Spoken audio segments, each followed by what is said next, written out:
Divorce laws in Kenya lay emphasis on gender-focused custody principles and the best interest of the child. However, women are usually at a disadvantage as they bear a majority of the domestic responsibilities. And this is with the assumption that the man will take on financial responsibility. For many divorced family situations, mothers have custody over their children. How does this affect the mother or her children? We would like to hear from women who have been divorced and how they are handling this and how they are co-parenting with their partners. The one thing I am grateful for what my ex-husband took me through is it forced me to grow. It forced me to appreciate life. It forced me to appreciate love. It forced me to realize the role I played in the failed marriage, because a lot of times when you're the abused, you always point the finger. But you see, the abuser is being himself. It's not right, but he's being himself. So why specifically you? It means you gave them a playing field for it. So getting to a point where I realize I must also have had a problem to be able to date a person for 2 years, see red flags, marry them, proceed to insist that I want a child, even amidst abuse, I also had a part to play in it. My name is Valentine Kathambi. I am a clinical psychologist in training. I am a mommy and baby consultant. I'm a mom and a wife. So I got married in 2015 to my first husband. Got our baby in 2016, November. Got separated in January 2017. Filed for divorce in 2018. Remarried in 2021. To a different guy. There was a lot of emotional abuse that got physical once. It was a combination of many things. So there was a lot of dishonesty, some of which I discovered on the wedding day. There was a lot of irresponsibility on his part. Especially because he did not have a job. And then came the emotional abuse, which was, let me tell you, I mean, physical abuse is nasty, but you have scars to prove. Emotional abuse is on another level. You think you're going crazy, you think you're the cause of it, you're seeing things that you can't explain, and nobody else is seeing it because to the outside world, this person is portraying themselves as the perfect person. But as soon as you enter the house, in fact, I tell people, if you've watched Surviving R. Kelly and you listen to what the wife says, that's exactly what I went through. So I might have served too much starch because he was a gym freak. The protein might not have been enough. I might have said hi with the wrong attitude or requested for something with a certain attitude. My dress might have been too short, or I might have been in public and have spoken too much because I'm a very talkative person. I was a bit too educated. Yeah, so that. But the thing, and then there was also a lot of infidelity. And then the thing now that broke it's called the straw that broke the camel's back, my son almost died. Yeah. So the thing guys need to understand is movies like, in Kenya, there's no, here are the papers you need to sign. There's nothing like that. You file a petition in court and you give reasons as to why you want to get a divorce. Then the person, the respondent is served and given 14 days to respond. The best thing that can happen to you is for the respondent not to respond, because then you proceed uncontested. And then it becomes a very easy process. However, if the person responds and they say they don't want a divorce, now you see that becomes another, he has to prove why the marriage has not broken and you have to prove why you want out.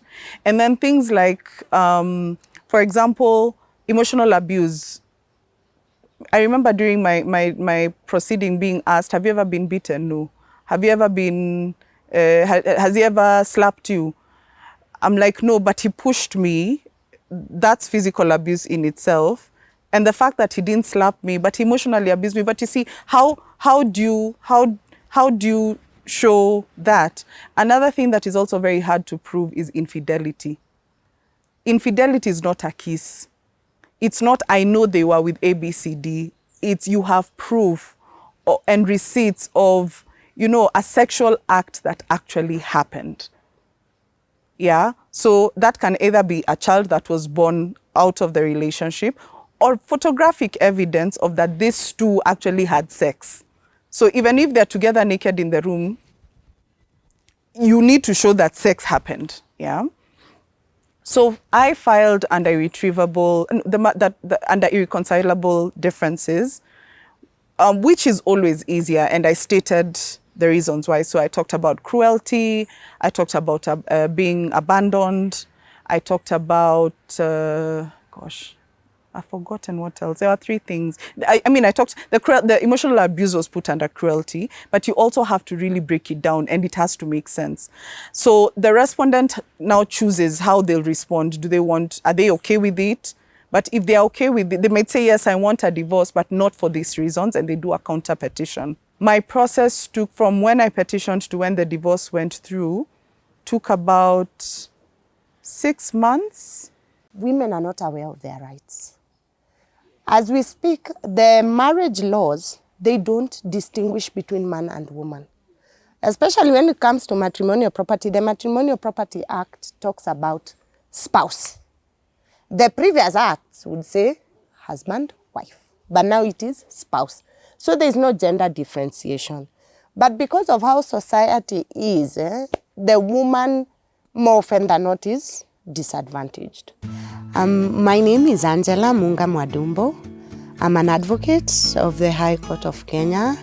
I'm also a mother. The thing about family law is that it is very, very personal. Because if we talk about divorce, these are two people who had professed their love for each other. These are two people who had thought that they would spend forever and ever together, but now it's not working out. So they have to mourn the relationship, they have to restructure their lives, they have to replan all their life goals. So it's extremely personal. You know, we live in a patriarchal society. Whether people want to admit it or not, our society is very, very patriarchal. And it starts when girls are very young. Like, don't be too loud, you won't get a husband. Or, you know, if you are too smart, who will marry you? And when the marriage is, you know, it's on the rocks, I can tell you that most of my clients will tell me, you know, I spoke to my mom who told me, vumilia tu.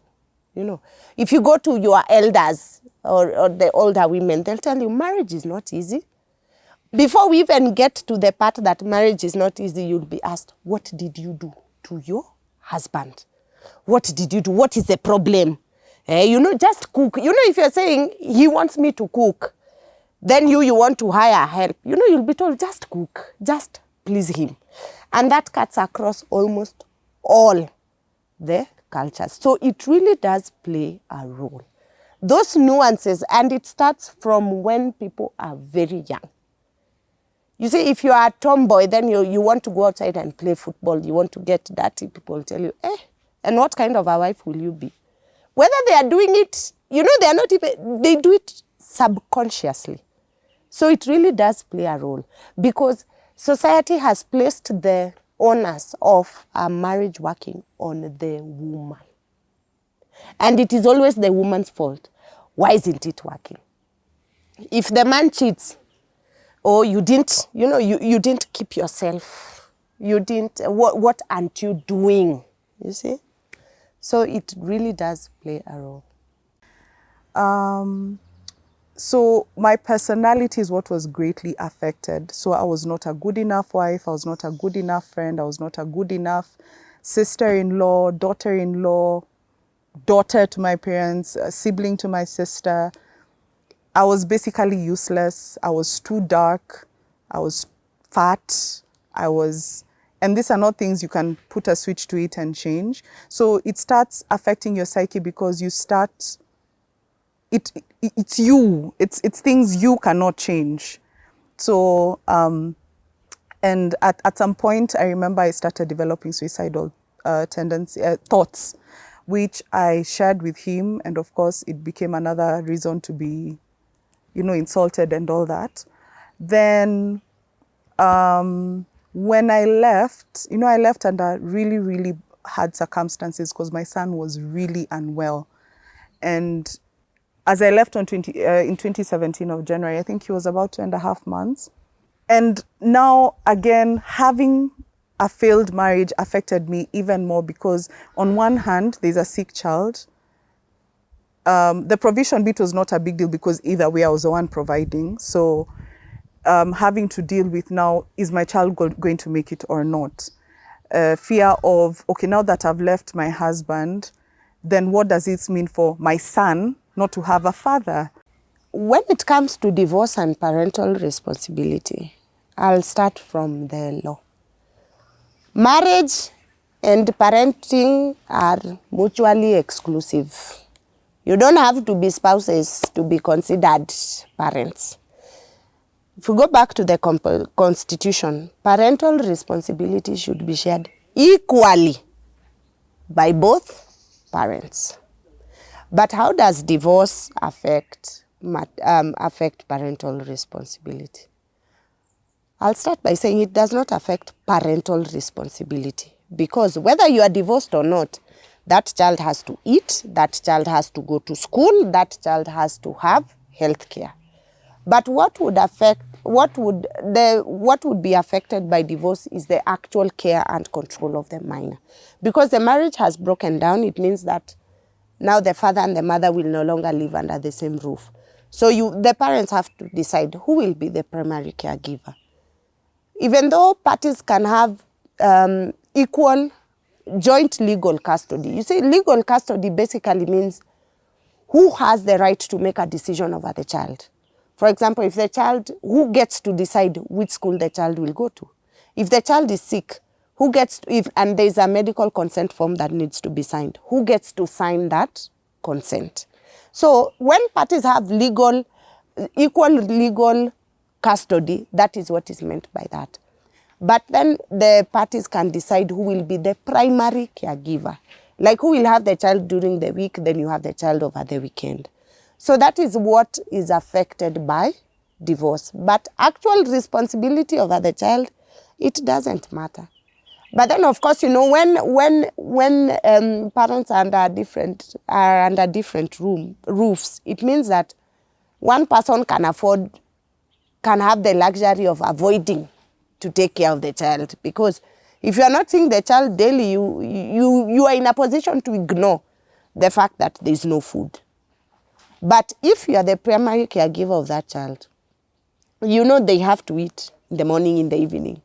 So the primary caregiver has the primary responsibility purely because they are the ones with the child. And they are the ones who can see the need for, who can see that the child needs one or two things. But divorce ideally should not affect. And if you go back to the law, parental responsibility should be shared equally. When the split happens, a lot of times one parent bears the burden, whoever is with the child. So in our case, I bore the burden, where I had to do everything for my child because the man was not willing to and is still not willing to. For my husband, it was the same thing. Lady left, does nothing for their children. So the financial aspect is just one small aspect, because I've come to realize that children are what you make them believe. So if you want to give them a lavish lifestyle, please be able to maintain it. Give what you can, and they will adjust to it. However, people do not talk about the emotional aspect of raising the children. So you can imagine you're a single mom raising a boy. Who's going to teach him how to pee while standing? Who's going to teach him how to shower? Who's going to teach him how to dress? You're a man, a single man, raising a girl, which was the challenge with my husband because, we forgive a bit for at 5-6-year-olds boy being washed by his mother, but it's a bit difficult for a man to be washing his 6-year-old daughter. It's sort of shunned upon, yeah? And even for the girl herself, you feel some type of way. Those are some of the things that become the emotional support that this child needs, especially when the parent and the child are of opposite sex. So you have to be prepared to answer some really tough questions. You have to be prepared for the emotional support that you have to give this child psychologically when you finally reveal the absent parent to this child.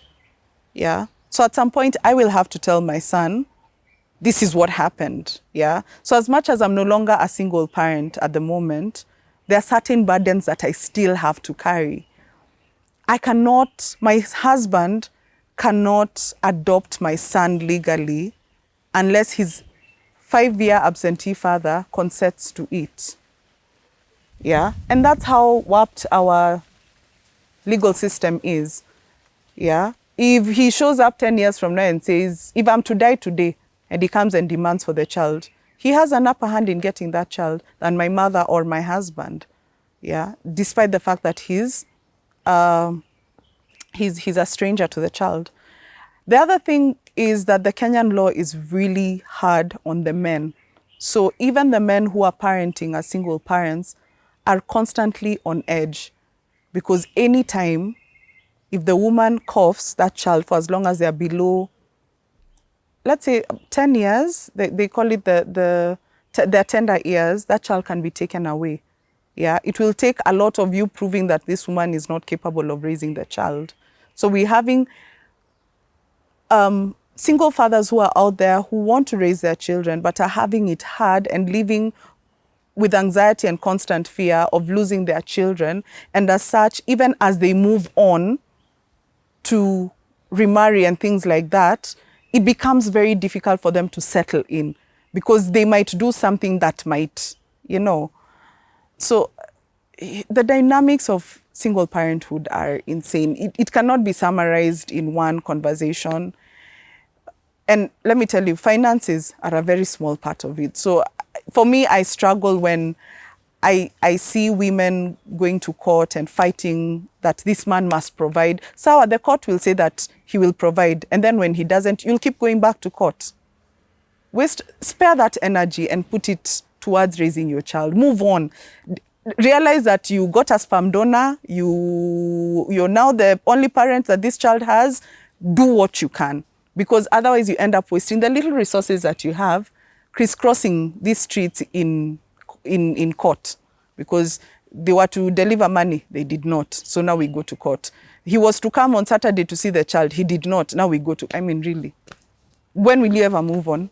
When you're so focused on making this person pay for the pain they've caused you, you're not able to open up your eyes to things like getting insurance to sort you out, planning ahead, because now you're alone. You'll keep crisscrossing around the same place and fighting. And I don't think you can't force someone to be a parent if they don't want to. You can't. This would be my advice to people who are about to get divorced or people who have just gone through divorce. Take time to mourn that relationship.